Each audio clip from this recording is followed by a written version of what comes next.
Derek, thanks for speaking to the Blue Room. No problems. Just saying off camera then, it's the first time the lads are all getting together for a long time. A hell of a long time, yes. We've had a couple of reunions, but there's always been 1 or 2 or 3 missing, so first time in 34 and a half, nearly 35 years, we should hopefully all be in the same room. Yeah. Whether some of us enjoy watching the film is another point, but I'm sure the after party will be full of laughter and jokes and copious amount of alcohol swilled down our necks like we used to do in the 80s. Yeah, you definitely earned that, haven't you? I remember watching an interview with you a while ago, and one of the things that really struck me was when you said, like, while you were on the pitch winning trophies with Everton, your mates were on the terraces watching it, and you sort of like, you feel you missed out. I missed a lot. Missed out on that. Yeah, so, I do. I still feel that now. Yeah. I was too young at the end of 69, 70. I was only, I think it was 7 or 8. So you vaguely remember that team? I saw a few of the games, and then in '95 I was doing my FA Cup, one of my FA coaching badges, and so I couldn't get to Wembley. So in my Everton supporting career, I've never seen Everton lift a trophy. Mad. Yeah, I'm classed as being part of the greatest ever team Everton by winning all this. But so for me to be with my mates on the terraces at Wembley when we win the FA Cup or whatever, to go to the fountain in Trafalgar Square, have a dip in like they did in the mid '80s. Yeah. For me, it's what I want to do. I want to see Everton lift. I want to see Everton lift a trophy because I want the tag of being the best ever team taken away from us. Yeah. Not being crude and rude, but it's nice being that. But why aren't we the second or third best? It means that our club has gone on to better things and started winning trophies again. It's a lovely honour being the best team. But let's be the second best. Let me go to Wembley. Let me go and win. Let me go and see my team lift a trophy with me mates and have a good laugh. But yeah, well, we talk to my mates all the time, and we used to stand on the same spot on the street end. So every time I came out, I could see them every time I came out, and they didn't have to worry about picking up tickets for the big games. It was always, all right, I've got them for you. You're paying for them, but I've got them for you. So they never had to queue for cup final tickets, and Liverpool away, United away. They always got them off me. And I just wish I could go and do what they did. It's nice playing at Wembley, but to be at Wembley when your team win must be a different feeling altogether. Yeah, I think they probably all swap with you as well. I said to people, no, you want to do. I want to be where you are, and you want to be where I was. Yeah, you know, going to Wembley in the coach, and you see the fans, they're all cheering a pint like that. I want to be there. They're going, I want to be on that coach. With those are there. So, but one day it'll happen to me. One day I'll be an Everton fan at Wembley, or Everton fan at Goodison Park, or whether it's the new Bramley or whatever it is, watching Everton lift a trophy, hopefully a league, hopefully an FA Cup in years to come. Fingers crossed, that's what we all want. So you say, like, you're growing up watching Everton in the 70s, you obviously were Howard Kendall, massive player.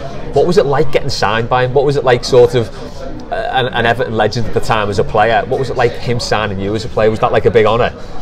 It was just a dream. So you came from Tranmere? Yeah, I was with Tranmere about to go away end of the season. Tranmere had always had an end of season trip to sunny Blackpool for 3 days. So I got me bag ready to go to Blackpool, and when we were training in the far corner, I get a phone call, and he calls me back and he says, we're gonna sell you. It was Brian Hamilton. I went, what do you mean? We're going to sell you. Oh, no. Why? He said, we've had a good offer. It's a good move for you. And I went, who is it? And he went, Everton. And I couldn't get the phone quick enough. On the end of the phone is Howard Kendall. And we've been watching, we've been impressed. Can you play in this game? And bum, playing the game. Come back home. He says, I'll be in touch. He was in touch for a while, and then the phone goes, and it's, you sign, I'm going to sign you, and I could have signed a blank contract. Yeah, amazing. I've still got the contract now at home. It's in pristine condition because I don't care what I won. My proudest moment is actually signing a contract saying I'm an Everton player. Brilliant. Not an Everton winner, I'm an Everton player. Love that. The rest was a complete bonus for me. It was a dream to go from the terraces to a contract, but the terraces contract and then finals and leagues, it was, for me, it was still, I still go like that and pinch yourself to believe it really happened to me. But I'm pleased it did, because I look back with so many fond memories, but I just wish, I think the boys are the same, we all wish we'd soaked it in a bit more. Yeah. It flashes by too quickly. I wish I'd soaked a lot more in than I had done, but wonderful time, wonderful to be an Everton fan. But that contract I still got at home means the world to me. That's brilliant. It means the world to me. That's amazing, yeah. So I was speaking to Reedy before, and he was sort of saying the team sort of took on an invincibility sort of. My dad always put it down to the Birmingham game when we beat them 2-0. Well, I always put it down to Oxford or Stoke. What would you say? Well, I used the Birmingham game quite often because I didn't get in the side until the November. And I played 3 of the games alongside Mark Higgins, who sadly finished. So it could have been Kevin and Mark sitting here, and not me. I might not be in the annals of Everton's history. Yeah. But I got on the side, and we were crap up until Christmas. And after Christmas, we went to Birmingham 2nd of January.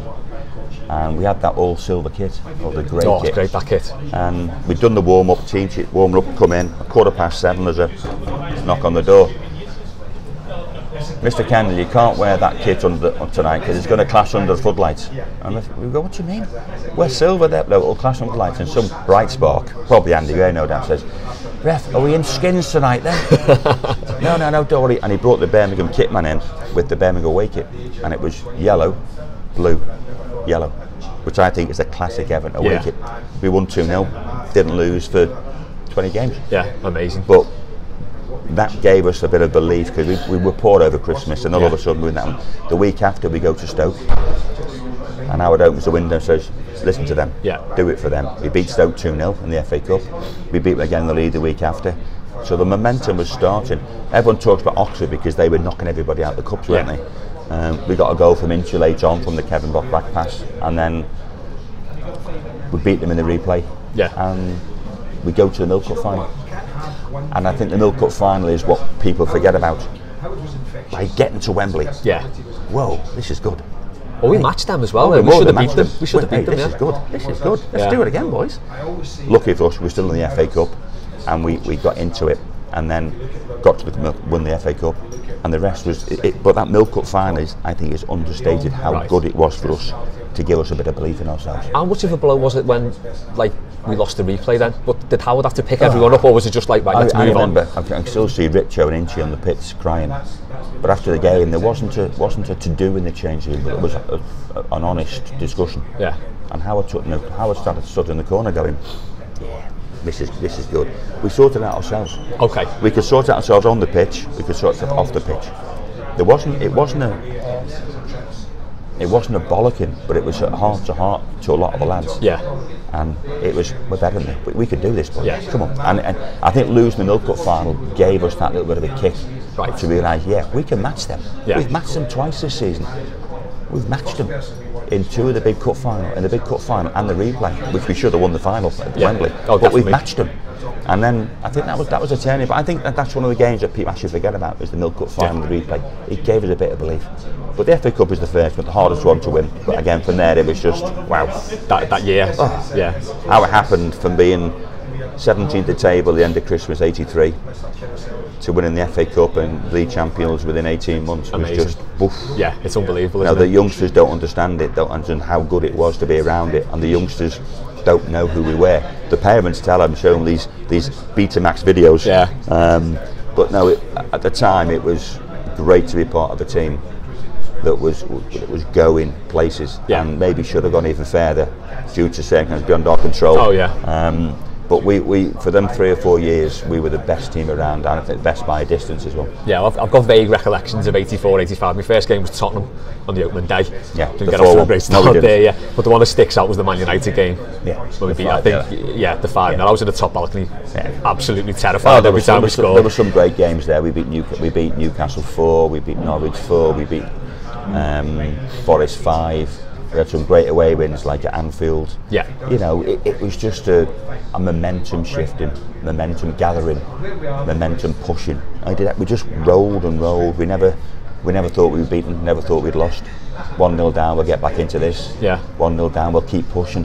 The game doesn't finish, the referee blows the final whistle.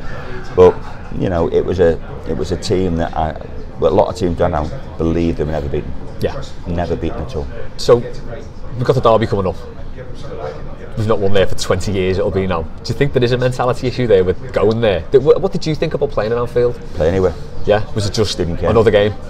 Didn't care where I played. I was put on the blue shirt and I was playing football. Brilliant. I didn't care where I played. I love playing at Anfield, love playing at Old Trafford, love going to Highbury. But is there mental block? Did the press and the fans put it on the players' heads? That's it. You know, because they now believe everything's written about them now, and they get really upset. Forget about it. It's a game of football. If your preparation's right, and you turn it right, you can win anywhere. You can win anywhere. But I just think nowadays, because it's been 20 years, we haven't won at Anfield since. We hadn't beat Liverpool, I think it was, since... Was it Andy King? Andy King. I was on the terraces. Yeah. The next time we beat them, I'm on the pitch. Amazing. You know, so I know what it's like, but I just think sometimes the media, the press, the fans put a bit too much on the players. And advent of social media. Yeah. Players having all their own counts. Magnifies They it. read it and read it and read it. So I just think sometimes we could... No, don't worry about it. We're going to Anfield, so what? Let's go and play well. No, we haven't won there in 20 years. Sometimes the negative feedback feeds into the players, and you've got to be careful sometimes. Fingers crossed. You've got to be careful. Fingers crossed. I know what it's like to win there. Yeah, it's wonderful. So, last question then. 84, 85, obviously you scored loads of goals. Was it 10 in the league and 3 in the cup? 10 and 4, I think it was, yeah. So you're pretty handy at both ends. What was your favourite goal in all that? Well, first of all, I wish I was known for defending rather than my goal scorer. That's another point. My favourite goal, people ask me I always say to fans, what's my favourite? And they always go, Luton Town. Yeah. I go, no. Go back the round before to Ipswich. We're 2-1 down at home. Was that 2-2? And I scored late on. We'd get a corner, as usual. I didn't rush back, win the ball back, really chipped it to Pat Van now, fixed it over his head. What's Pat doing in the right position? Cross over, and I score. Without the Ipswich goal, there's no semi-final. It's true, yeah. So I always look at the Ipswich goal. It was my first goal in front of the street end as well. Yeah, oh, amazing. I didn't know what to do. Do you remember how you celebrated? I ran to Bracewell, grabbed him, then Andy Gray came and jumped on me like he always did. But without that goal, there's no semi-final. I wouldn't have scored the semi-final and might not have got to Wembley again. So I always look back at that goal as a really important one for me. I scored at Old Trafford that year as well. Scored a couple of good goals, but everyone talks about the semi-final. I always go back to the quarter-final, the Ipswich goal. That's my most important goal for Everton for me. Brilliant. Derek, thanks for your time. No problem. Really appreciate that. Cheers.